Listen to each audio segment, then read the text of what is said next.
Hindi matapos-tapos yan. 2014 pa lang, yung mga nagkandak ng mga project na yan, may mali na. Ako sabi ni Dilping, kawatan ka raw. May mali na. Ano kawatan? Nag-commute nga lang ako, kawatan.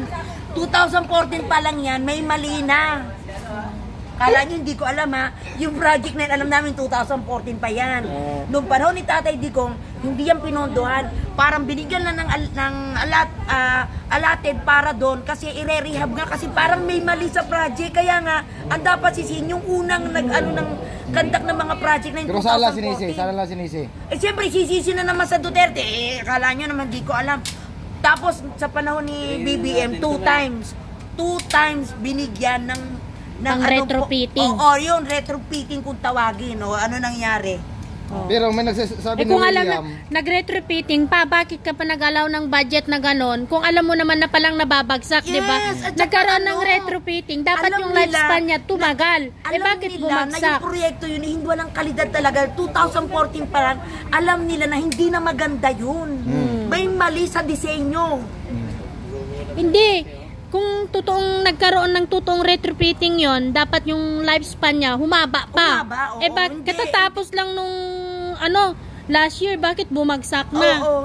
Dapat supposed to be yun, mag-expand ng 8 years, ganon. 2 times na 2023 tsaka 2024, binigyan na ng pang-retrofitting, di ba, no?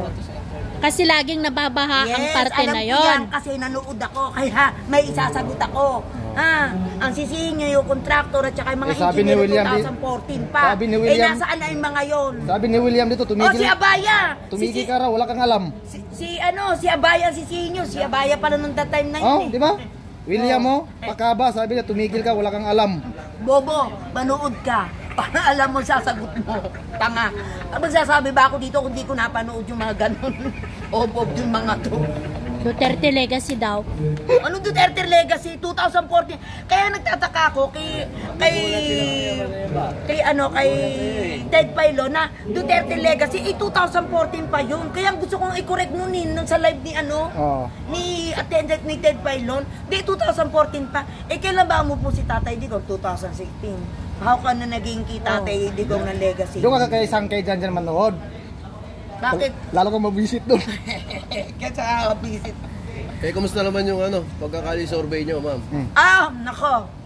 Yung pagkakali survey namin kahapon, mas maganda. Talagang swak sa banga ang mga team na isinusuka talaga. Kumakain. Sorry. Talaga nakakasuka. Ay, sorry Talaga nakakasuka. Ikaw talaga, wala kang preno talaga eh. Oo, pasok at bawing-bawi talaga ang Team Duterte kahapon. Ang ganda ng namin. At saka hindi kami hindi kami lumalapit. Mismo sila. Ano ba, may in-interview kami doon sa malayo. Sisigaw silang Duterte. Ibig sabihin, punta namin at interview siya. Bumabalik kami. Ganun sila. Hindi mo na kailangan lapitan. Sumisigaw sila ng Duterte. Marami pa kaming hindi na-videohan doon. Na Duterte kasi meron kasing halimbawa nag-interview kami, lumalakad na Duterte kami, so hindi namin na-interview nga kasi nga meron pa kami ibang kausap. Pero maganda kasi gising na yung isipan ng kababayan natin at alam ang nangyayari, alam paano daw, ma'am? Doon sa nanood sa'yo, sabi niya hindi mo raw pinost yung interview mo sa kanya. Ayun na, pinost ko na. Wala naman laman ng interview. At saka take note ikaw, manood ka, in-upload ko na yon Wala nga mukha mo Nandun yan, nakalagay nga sa thumbnail ko yung mukha mo pero malabo At saka ang babaw ng sagot mo. Ayun, in-upload ko na. Sinagot ko nga siya, maghintay ka. Marami pa ako susunod na i-upload. In-upload ko na, ewan ko kung pinanood niya. Wala naman sagot Ang sagot lang, ang Marcos, nagawa? Wala. Di ba? Paano mo i-upload ang ganon? Sino manonood nun? May nagawa daw, sabi dito. Wala siya nagawa. Panaylipad nga Tigilan niya nga ako. Yung mga na-interview mong yung mga BBM, anong sinasagot nila pag tinanong mo kung bakit? Uy! Itong good news ko sa iyo, galing kay Amboy, ang galing mo daw mag-explain. Si Sis Amboy Wali yan. Siyempre, idol niya ako Tsaka diba? Yung sinasabi, yung in-interview natin na BBM, wala talagang sagot ang Pau. Alam nyo ba, sasabihin nila Marcos sila, tanungin nyo kung mag-iisip pa.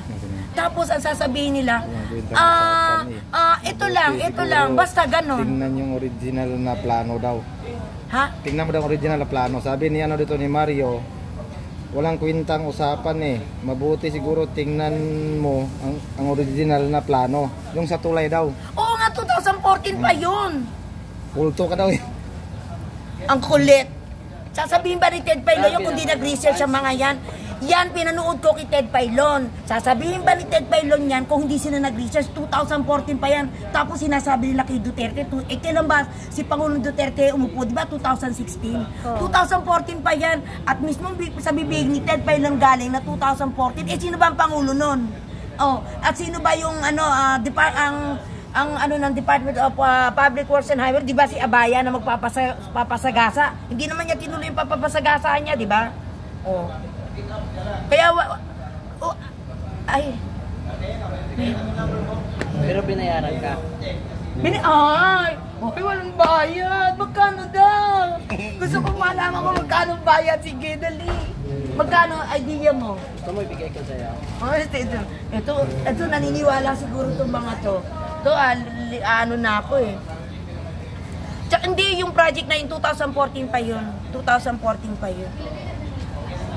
At saka bakit sasabihin nito yung original na na copy nga? 2014, yun ang original nga.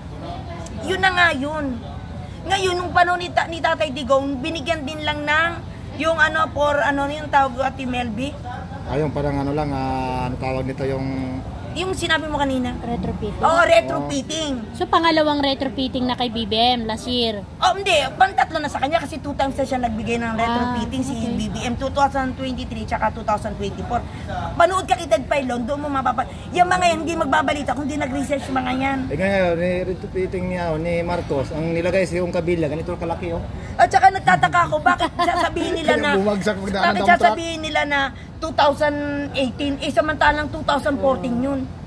2014 yun, inumpisahan yun. Kaya alam naman mga utak nito, lahat isisi kita Ted Digong. Oo, ni-research na sinabi ni Ted Pailon. Kung hindi man siya weak, alam naman na pala nilang pabagsak yun, di sana total na dinemolis at nagpatayo ng bago. Oo, ang doon, dapat talaga, hindi na tinuloy kasi nga merong mali doon sa disenyo at saka sa mga, basta may mali.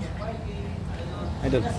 Saka hindi na talaga yun, doon kasi, di ba laging nadadaanan ng tubig kasi doon dumadalo yung Cagayan River. Di ba nakita mahaba yun kasi nga iyon yung daanan ng tubig. Yes, paano malagyan noon ng tsaka hindi pwede poste. Ganun, poste nun, di. Talagang babagsak. Kasi lalambot eh. Lipat kasi may... Lulubog ang Dito tayo sa atas. Sorry. Dito tayo. Ginagawa kong Anthony Castro. Hindi. Totoo yung magkapatid. Magkamukha talaga yun. Walang ganyan. Wala daw sila relasyon eh. Wala daw sila relasyon. Ayusin natin. Sige. Pabula isa 8 minutes. Yung Attorney Claire na sinasabi nyo na spokesperson ni BBM, mali yung ginagawa niya. Alam niyo kung bakit nasabi kong mali? Kasi siya ay spokesperson, di ba?